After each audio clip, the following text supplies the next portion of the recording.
Hey guys, welcome back. Today we're going to talk about how to build triads. Triads are great to know because they really open up the fretboard for different chord voicing possibilities. And they're pretty simple to learn, so let's zoom in and talk about it. All right, so first of all, what even is a triad? So a triad is still a chord, and it's still made up of 1, 3s, and 5s like a regular chord, but instead of playing multiples of those 3 notes, you're only playing one of each. So for example, if we take this chord here, we're playing a 1 here, a 1 here, a 1 here, and a 5 here, and a 5 here, right? And we're playing a 3 here.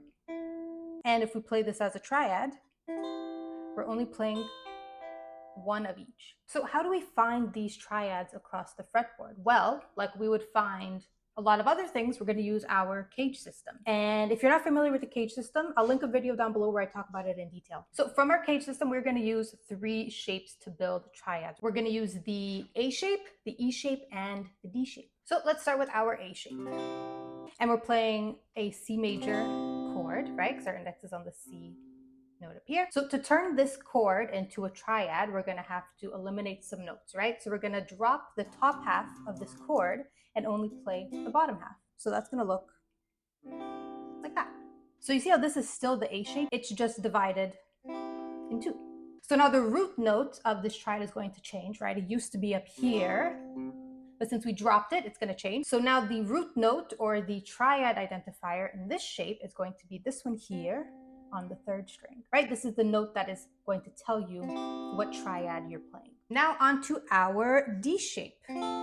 This time we're playing the F major chord, right? Because our chord identifier is on the F note. So this shape is a little bit of an easy one because it's already a triad. And if you watch my other video that I'll link, this will make a little bit more sense. Basically, when you move this chord shape down, you only play these top 3 strings, which makes this chord a triad by default.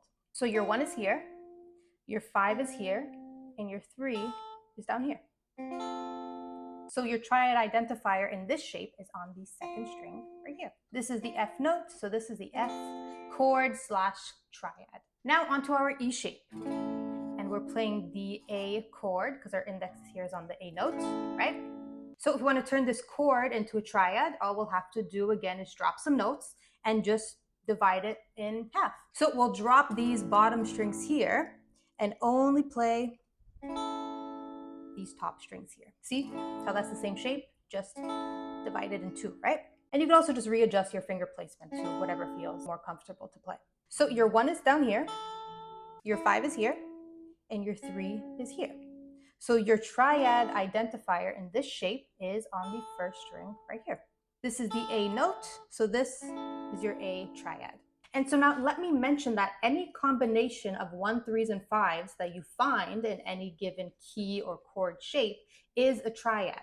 I'm just showing you these 3 shapes just because their triad identifiers are on the top 3 strings here. And one of the reasons that's important is because it's going to help you start to build chord progressions. And if you want to learn a little bit more about how to build chord progressions, I'll link a video down below where I talk about that in detail. But to generalize, since we're building chord progressions off of scale degrees, knowing these shapes will help you build triads off the degrees on these strings. So for example, let me just show you a couple other triad shapes that we can use that aren't even on the top 3 string here. So if we, for example, take this E shape here, we have a 5 here, a 1 here, and a 3 here.